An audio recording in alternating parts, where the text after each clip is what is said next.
WhatsApp everyone, मैं नील हूँ और आप देख रहे हैं Indigo civil services YouTube channel. आज हम लोग बीपीएससी के मेन सिलेबस के बारे में थोड़ा सा चर्चा करने वाले हैं। साथ में हम लोग एग्जामिनेशन का प्रोस्पेक्टिव भी देखेंगे और उसके साथ समझने की कोशिश करेंगे कि हम किस प्रकार से प्रिपरेशन करें कि बीपीएससी के मेंस के एग्जामिनेशन में हम अच्छे मार्क्स को ऑब्टेन कर सकें। वैसे प्रिलिमिनरी निकालना तो आम स्टूडेंट्स के लिए आसान होता है, जो लोग नॉर्मली पढ़ाई करते हैं अन्य एग्जामिनेशंस की। लेकिन बीपीएससी हो या यूपीएससी हो, यहाँ पे मेंस बहुत इंपॉर्टेंट फैक्टर रखता है। तो चलिए इन्हीं सब चीज़ों को आज हम लोग डिस्कस करते हैं, साथ में देखते हैं कि इस एग्जामिनेशन का प्रोस्पेक्टिव क्या है। वैसे यूपीएससी की एग्जामिनेशन अलग तरीके की होती है, वहाँ मार्क्स भी अलग तरीके से एलोकेट किए जाते हैं। बीपीएससी का जो मेंस का जो एलोकेशन होता है वो आप देख रहे हैं यहाँ पर। मैंने थोड़ा सा आपको बता दिया है कि जो मेंस एग्जामिनेशन का जो होता है ये हमारा किस फॉर्म का होता है, तो सब्जेक्टिव होता है। प्रिलिमिनरी सबको पता है कि प्रिलिमिनरी कैसा होता है, तो प्रिलिमिनरी हमारा एमसीक्यू बेस्ड होता है, मल्टीपल चॉइस क्वेश्चंस वहाँ पे होते हैं। लेकिन यहाँ पर सब कुछ बदल जाता है, यहाँ सब्जेक्टिव पेपर हो जाते हैं। और इसमें याद रखिएगा, जो भी इंग्लिश मीडियम के स्टूडेंट होते हैं उनको थोड़ी सी प्रॉब्लम आ जाती है, क्योंकि यहाँ पर हिंदी होता है जो कि क्वालिफाइंग नेचर का होता है। क्वालिफाइंग कहने का अर्थ होता है कि जो फाइनल मेरिट लिस्ट तैयार की जाती है, ये आपके हिंदी में अगर आप सिर्फ पास कर जाओ उतना ही काफ़ी रहेगा। जरूरी नहीं रहेगा कि आप यहाँ पे अच्छे मार्क्स ऑब्टेन करें। देखो, हम ज़्यादा वीडियो को लंबा नहीं करेंगे, कोशिश करेंगे शॉर्ट में ही सारी चीज़ों को आपको बता देने का जो सिलेबस के रिलेटेड है।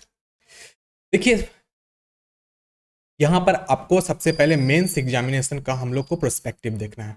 तो सभी लोग जो भी यहाँ पर इस वीडियो को देख रहे हैं, आप लोग सच में प्रिलिमिनरी पास कर गए होंगे या आप इतने मार्क्स जरूर ला चुके होंगे जिससे आपकी कॉन्फिडेंस लेवल इस हद तक है कि आप मेंस की प्रिपरेशन करने जा रहे हैं। और अगर आप फर्स्ट टाइम मेंस की प्रिपरेशन कर रहे हैं तो कोई इशू नहीं है, ऐसा मत सोचिएगा कि यू कांट डू। आप डेफिनेटली कर सकते हो। एक अच्छा गाइड सेलेक्ट कर लीजिए, ऑनलाइन गाइड, या फिर किसी एक अच्छे कोचिंग को आप जाकर सेलेक्ट कर लो, वही अच्छा रहेगा। क्योंकि अगर आप किसी गाइड को या किसी मेंटर को आप सेलेक्ट नहीं करते हो तो खुद से प्रिपरेशन में आपको 100% प्रॉब्लम आएगी। तो प्रिलिमिनरी सबका हो चुका है, और अगर जिनका नहीं हुआ है तो आप हिम्मत मत हारो, आप भी थोड़ा गाइडेंस ले सकते हो सकता है इस बार की मेहनत आपको अगले मतलब 68वीं बीपीएससी में कहीं ना कहीं से काम आए। तो यहाँ पर जो हमारा मेंस एग्जामिनेशन होता है, मेंस एग्जामिनेशन के हमारे कितने पेपर्स होते हैं? 4 पेपर्स होते हैं। सबसे पहला हमारा जनरल हिंदी जो क्वालिफाइंग होता है, दूसरा है हमारा जनरल स्टडीज़ का पेपर 1, तीसरा है हमारा जनरल स्टडीज़ का पेपर 2, और लास्ट वन है हमारा ऑप्शनल। ऑप्शनल सभी स्टूडेंट का अलग होता है। मैं हिस्ट्री के बारे में आज बात करूंगा क्योंकि मेरा ऑप्शनल हिस्ट्री है। रैदर देन दैट, ऊपर के जो आपको पेपर्स दिख रहे हैं, मतलब ये जनरल हिंदी, जीएस पेपर 1 और जीएस पेपर 2, ये सभी स्टूडेंट का बराबर होता है। क्लियर है? हम लोग देखते हैं इसमें आगे।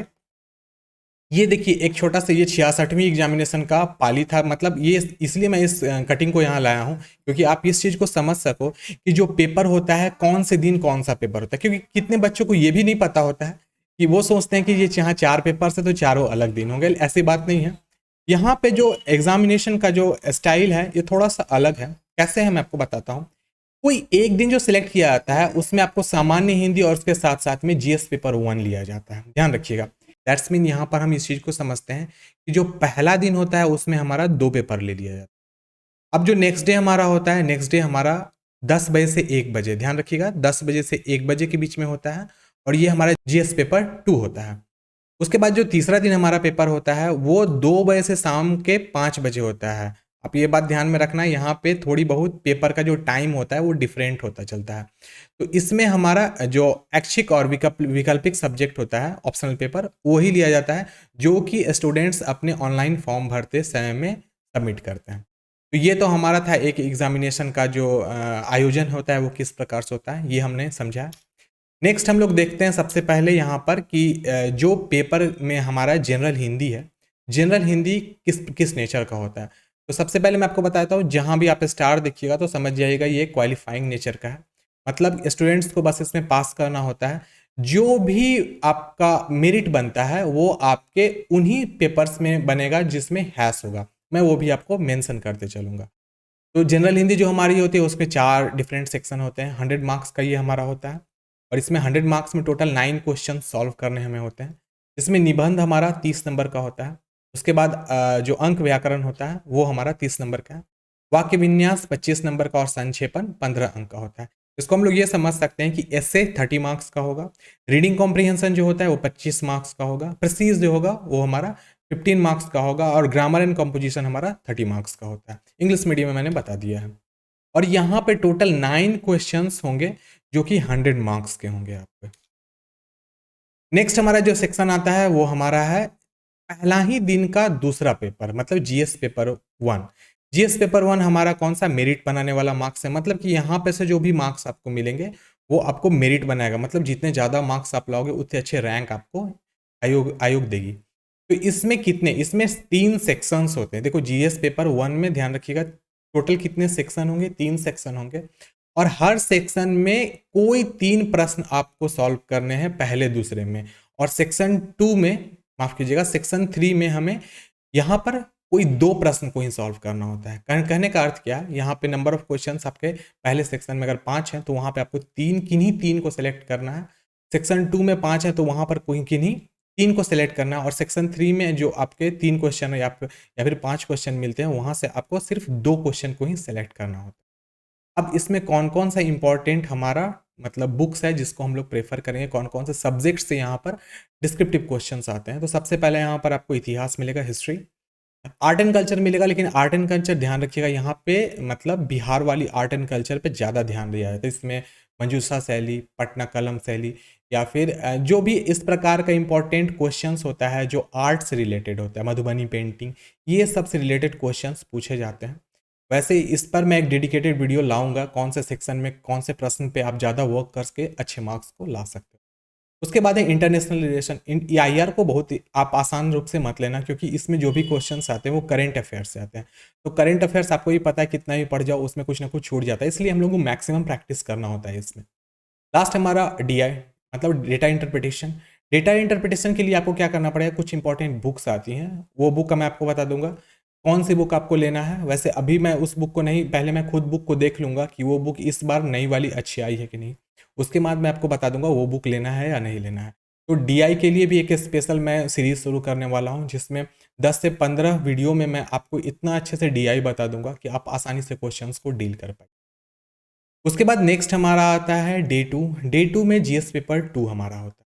जीएस पेपर 2 में भी हमारे कितने टोटल 3 सेक्शंस होते हैं, जिसमें पहले और दूसरे सेक्शन से 3 प्रश्न बनाने होते हैं, और तीसरे सेक्शन से हमें किन्हीं 2 प्रश्नों को सॉल्व करना होता है। यहाँ पर जो इंपॉर्टेंट हमारा कंटेंट होता है वो होता है भारतीय राज्य व्यवस्था, इंडियन पॉलिटी। उसके बाद इकोनॉमिक्स, अर्थशास्त्र, इंडियन ज्योग्राफी से भी प्रश्न आते हैं। साथ साथ में ध्यान रखिएगा इंडियन ज्योग्राफी के जो यहाँ प्रश्न होते हैं वो बहुत ही इन डेप्थ रहते हैं। उसके बाद है साइंस एंड टेक्नोलॉजी, ये भी हमारा करंट अफेयर्स से रिलेटेड रहता है। साइंस एंड टेक्नोलॉजी, इसके लिए भी आप अच्छे तरीके से प्रिपेयर कर सकते हो। कौन से बुक्स को फॉलोअप करना है वो सब मैं आपको बता दूंगा। उसके बाद डे 3 हमारा है। डे 3 हमारा या ये भी हमारा मार्क रैंकिंग है, क्योंकि यहाँ पर हैश आप देख रहे हो, क्योंकि जो भी मैंने बताया था स्टार जो होते हैं, स्टार मतलब वो सिर्फ आपको क्वालिफाई करना होता है। जैसे प्रिलिमिनरी वो सिर्फ क्वालिफाई करना होता है, हिंदी हिंदी हमें सिर्फ क्वालिफाई करना रहता है। लेकिन अदर देन दैट जो भी पेपर्स होते हैं सभी में हमें क्या करना होता है, उसको हमको मैक्सिमम मार्क्स ऑब्टेन करने रहते हैं, क्योंकि हमारी जो रैंकिंग बन सके वो हमारे मार्क्स बेसिस पे। तो ऑप्शनल पेपर यहाँ पे ये बहुत ही ट्विस्टिंग पॉइंट है। मैं हिस्ट्री के अकॉर्डिंग बता रहा हूँ, हर सब्जेक्ट का अलग अलग होता है। वहाँ पे बहुत सारे सब्जेक्ट्स हैं आपके ऑप्शनल्स, हर स्टूडेंट अलग अलग होते हैं। मैं आपको हिस्ट्री बता रहा हूँ। वैसे आप इंडिविजुअल किसी को भी किसी और सब्जेक्ट के बारे में पूछना चाहते हो, नीचे कमेंट में आप लिख सकते हो, मैं उसको F डिफाइन कर दूंगा। लेकिन हर एक पेपर को मैं अभी डिफाइन नहीं कर सकता। देखिए इसमें जो ऑप्शनल होता है वो 2 सेक्शन में डिवाइड किया जाता है। इसमें सेक्शन 1 है और सेक्शन 2 है। हर सेक्शन को 2 पार्ट में फिर डिवाइड किया जाता है, पार्ट 1 पार्ट ए और पार्ट बी, और सेक्शन 2 का भी पार्ट ए और पार्ट बी। अब इधर एक छोटा सा ट्विस्ट है। ट्विस्ट क्या है कि हर पार्ट से आपको मैक्सिमम 2 क्वेश्चंस बनाने होते हैं। जैसे पार्ट ए है तो यहाँ पर भी आप 2 क्वेश्चन बना सकते हो, यहाँ पर भी आप क्वेश्चन 2 बना सकते हो। लेकिन सेक्शन में से आप ये बात ध्यान रखिएगा, आपको हर एक सेक्शन में मैक्सिमम 3 प्रश्न ही सॉल्व करने, जैसे चाहे सेक्शन 1 हो या सेक्शन 2 हो, दोनों में से आपको मैक्सिमम ना आपको 3 प्रश्न ही 3 क्वेश्चन ही आपको बनाने होते हैं। लेकिन किसी पार्ट में आप मैक्सिमम 2 क्वेश्चन ही सेलेक्ट कर सकते हैं। दैट्स मीन अगर आपने, फॉर एग्जाम्पल मैं बताता हूँ, सेक्शन 1 में कोई स्टूडेंट पार्ट, अब मैं आपको एक चीज़ और क्लियर कर देता हूँ। जैसे मेरे हिसाब से क्या है, जैसे कि सेक्शन 2 को हम लेते हैं, समझिएगा इस चीज़ को। सेक्शन 2 में मॉडर्न पार्ट ए है और हमारा पार्ट बी क्या आता है, तो वर्ल्ड हिस्ट्री। अब मैं मॉडर्न को अच्छे तरीके से जानता हूँ, तो यहाँ पर से मुझे 2 क्वेश्चन मैंने बना लिए, और बाय द वे मैं वर्ल्ड हिस्ट्री अच्छे से नहीं जानता हूँ, तो यहाँ पर मैं सिर्फ एक क्वेश्चन बना करके सेक्शन 2 को क्लियर कर लूँगा। और जैसे आप फॉर एग्जांपल देख सकते हैं सेक्शन 1 में पहला वाला पार्ट हमारा एंसेंट होता है, उसके बाद मिडाइवल होता है।